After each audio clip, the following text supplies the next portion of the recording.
Hello students, आप सभी का हार्दिक स्वागत। आज हम आपके लिए इम्यूनोलॉजी का नया topic antigen antibody reactions start कर रहे हैं, यानी प्रतिजन प्रतिरक्षी क्रियाएं। क्या होती हैं प्रतिजन प्रतिरक्षी क्रियाएं? देखिए, जब कोई एंटीजन हमारे शरीर में प्रवेश करता है तो प्रवेश कर जाने के पश्चात हमारे शरीर में उपस्थित प्रतिरक्षक तंत्र उनके विरुद्ध एंटीबॉडी बनाता है ना। तो एंटीबॉडी बन जाने के पश्चात वे एंटीबॉडीज उन एंटीजन से किस प्रकार क्रिया करती हैं, किस तरह से उनसे मिलती हैं, इस तरह से उनके आपस में क्रिया करने की जो प्रक्रिया होती है वो क्या कहलाती है? प्रतिजन प्रतिरक्षी क्रियाएं कहलाती है। ठीक है, यानी कि जब हमारे शरीर में एंटीजन प्रवेश कर गया, एंटीजन प्रवेश करने के पश्चात वो हमारे शरीर को किस तरह से प्रभावित कर सकता है, किस हद तक प्रभावित करे, कितने हद तक प्रभावित करे, या संक्रमण का पता लगाना ही क्या कहलाता है? प्रतिजन प्रतिरक्षी क्रियाएं कहलाती है। ठीक है, प्रतिजन प्रतिरक्षी क्रियाओं को हम सीरोलॉजिकल टेस्ट कह सकते हैं। सीरोलॉजिकल टेस्ट यानी कि परीक्षण प्रक्रियाएं भी कह सकते हैं। ठीक है, तो जब एंटीजन हमारे शरीर में प्रवेश कर गया ना, तो उस दौरान बनने वाली जो एंटीबॉडीज हैं उनकी एंटीजन और एंटीबॉडी की आपस में होने वाली क्रियाएं ही क्या है? प्रतिजन प्रतिरक्षी क्रियाएं हैं। ये जनरली निम्न प्रकार की होती हैं। इसमें से सबसे पहला होता है अवच्छेदन। ठीक है, दूसरा होता है संवहन। ठीक है, तीसरा होता है उदासीनीकरण। तो मेन तो प्रतिजन प्रतिरक्षी क्रियाएं तीन प्रकार की होती हैं।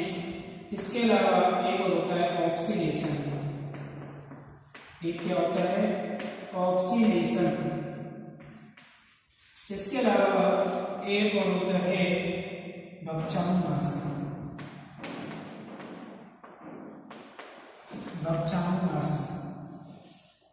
ठीक है, इस तरह की प्रतिजन प्रतिरक्षी क्रियाएं होती हैं।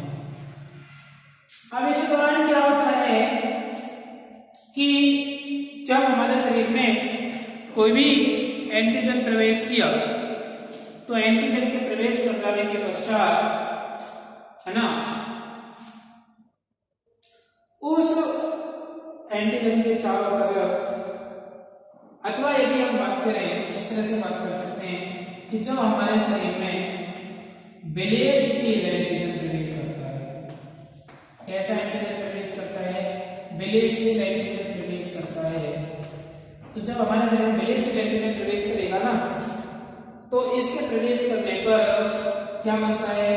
एक अघुलनशील अवच्छेद बनता है। अघुलनशील अवच्छेद बनता है।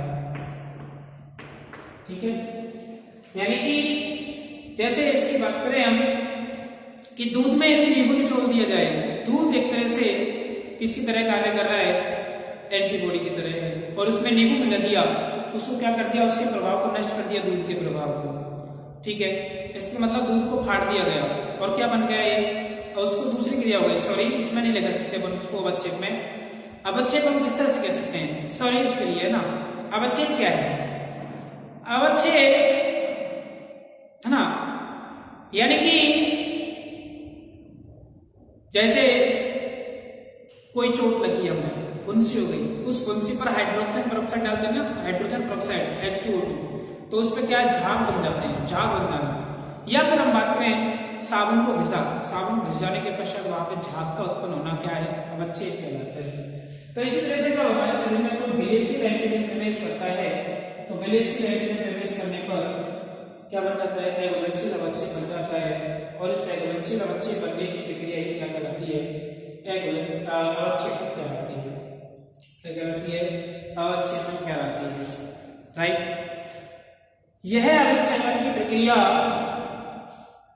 जो होती है ना, इंपॉर्टेंट होती है। कैसी होती है? इम्पोर्टेंट होती है। इम्पोर्टेंट क्यों होती है? देखिए कि जो अविच्छेद क्रिया है ना, इस अविच्छेद क्रिया का उपयोग हम, इसका जो उपयोग है ना, एंटीजन के परीक्षण के लिए कर सकते हैं। इसके लिए कर सकते हैं। क्यों इम्पोर्टेंट है ये? क्योंकि इसका उपयोग जो है ना, हम किसके लिए कर सकते हैं? एंटीजन के परीक्षण के लिए अथवा संक्रमण की जांच के लिए, अथवा संक्रमण की जांच के लिए कर सकते हैं। इसलिए ये कैसी है? इम्पोर्टेंट प्रक्रिया है। यानी कि इस प्रक्रिया का उपयोग करके हम क्या कर सकते हैं? एंटीजन का टेस्ट कर सकते हैं। इसी वजह से हमने प्रक्रिया क्या कहा है? सीरोलॉजिकल टेस्ट कहा है ना? ओके, ये अवच्छेदन की प्रक्रिया जो होती है ना, यूराइन, सीमेन आदि के जांच के लिए भी काम में आ सकती है। इनकी जांच के लिए भी काम में आ सकती है। अर्थात ये जो प्रक्रिया है फॉरेंसिक एप्लीकेशन में भी काम आ सकती है। फॉरेंसिक एप्लीकेशन में भी काम आ सकती है। फॉरेंसिक एप्लीकेशन का मतलब क्या है कि जो फॉरेंसिक साइंस होती है, उस फॉरेंसिक साइंस में इस अविच्छेदन प्रक्रिया विधि का उपयोग कर सकते हैं। जैसे यदि हमें सीमेन का टेस्ट करना है, इसका टेस्ट करना है, तो इसके लिए हम किसका उपयोग कर सकते हैं? इसका उपयोग कर सकते हैं। यूरिन का टेस्ट करना है, तो यूरिन के टेस्ट के लिए भी हम बच्चेपन प्रक्रिया का उपयोग कर सकते हैं। ठीक है स्टूडेंट्स, तो आगे दूसरी बात करें हम, यदि समूहन की बात करें तो समूहन क्या है? देखिए कि जब कोई एंटीजन है ना, जब कोई एंटीजन आदर्श पीएच, आदर्श ताप आदि क्रियाओं पर शरीर में पहुंचता है, जब कोई पीएच, आदर्श ताप, आदर्श पीएच पर शरीर में पहुंचता है, तो ऐसी स्थिति में ना उस एंटीजन को एंटीबॉडी जो होती है चारों तरफ से एक गुच्छे के रूप में घेर लेती है।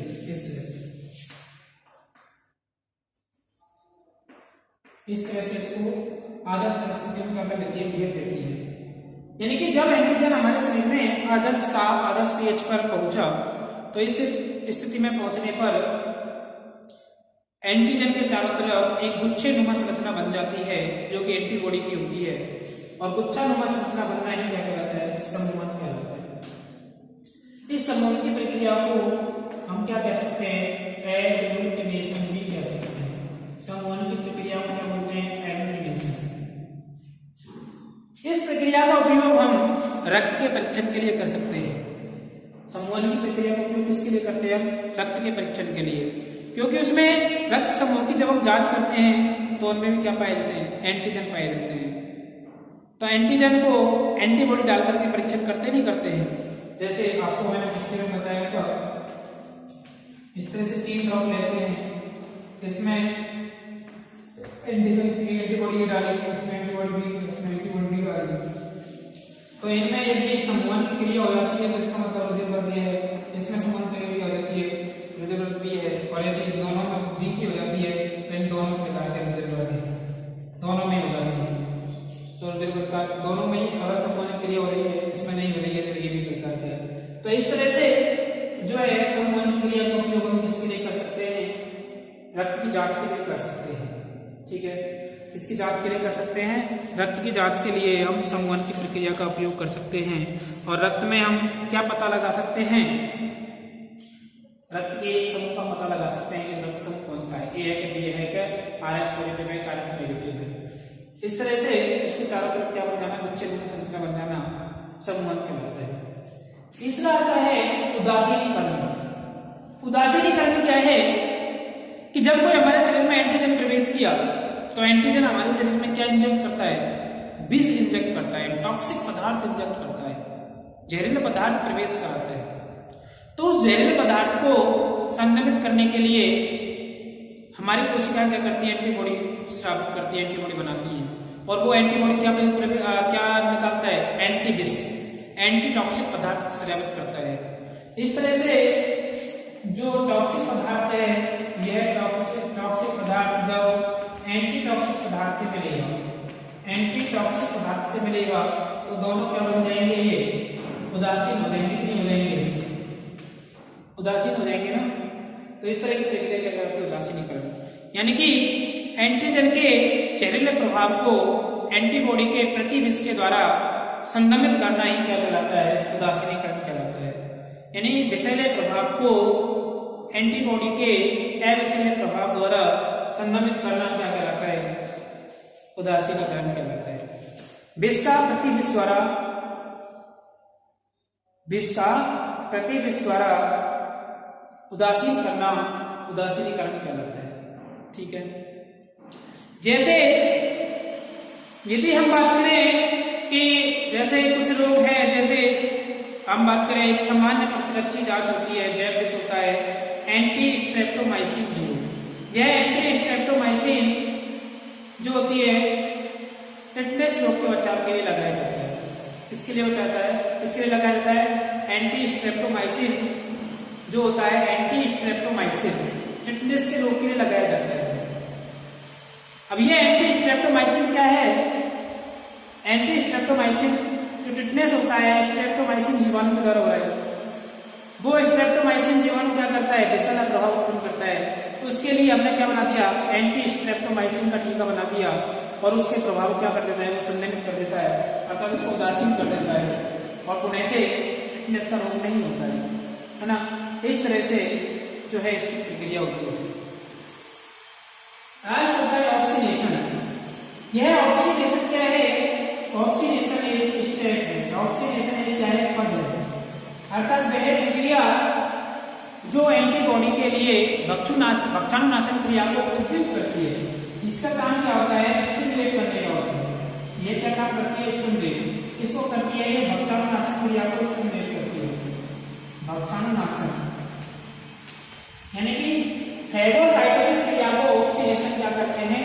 स्टिमुलेट करते हैं। इस तरह से शरीर के अंदर भक्षाणुनाशन क्रिया को उद्दीपित करना ही क्या कहलाता है? ऑक्सीडेशन कहलाता है। और लास्ट होता है भक्षाणुनाशन। भक्षाणुनाशन कौन सी कोशिका का होता है? जो हमारे शरीर में प्रतिरक्षा कोशिकाएं मैक्रोफेजेज होती हैं। वे मैक्रोफेजेज कोशिकाएं भक्षाणुनाशन क्रिया को दर्शाती हैं। जैसे ये कोई मैक्रोफेज कोशिका है, इस पर कोई एंटीजन आया, ये जीवाणु आ गया। जीवाणु के आने पर ये सबसे पहले नीचे की तरफ धंसती है, धंस करके अंदर की तरफ चल जाती है। अंदर की तरफ जाकर के इस जीवाणु को कहाँ प्रवेश करा देती है? कोशिका के अंदर प्रवेश करा देती है। और कोशिका के अंदर क्या उपस्थित है? डीएनए उपस्थित होता है। और इसको ये इसके अलावा इसमें प्रतिविष पाए जाते हैं और इसके प्रभाव को क्या कर देते हैं? संदमित कर देते हैं, इसको नष्ट कर देते हैं, इन्हें फैगोसाइटोसिस कर देते हैं। और ये क्या कहलाता है? फैगोसोम कहलाता है। फैगोसोम। और यह प्रक्रिया क्या कहलाती है? फैगोसाइटोसिस। मतलब जो जीवाणु विषाणु हैं, बड़े आकार के कणे, उनको कोशिका द्वारा अंदर ग्रहण कर उसका पाचन कर देना या लाइसिस कर देना क्या कहलाता है? फैगोसाइटोसिस कहलाता है। यानी फैगोसाइटोसिस क्या है? कोशिका द्वारा अंतःग्रहण की प्रक्रिया है, जिसमें बड़े जीवाणु विषाणु का अंतःग्रहण किया जाता है। ठीक है। जो ये कौन सी कोशिका द्वारा संभव हो पाता है? मैक्रोफेजेज कोशिका द्वारा। इसी तरह से एक पेनोसाइटोसिस होती है। पेनोसाइटोसिस में क्या होता है? जो तरल पदार्थ होते हैं, उन तरल पदार्थों को अंदर पचित किया जाता है, वो पेनोसाइटोसिस कहलाती है। ये दोनों ही जो है एंडोसाइटोसिस के रूपांतरण होते हैं। तो इस तरह से जो है प्रतिरक्षी क्रियाएं होती हैं, ये 5 प्रकार की होती हैं। ठीक है। थैंक यू आज के लिए guide. Thank you so very much.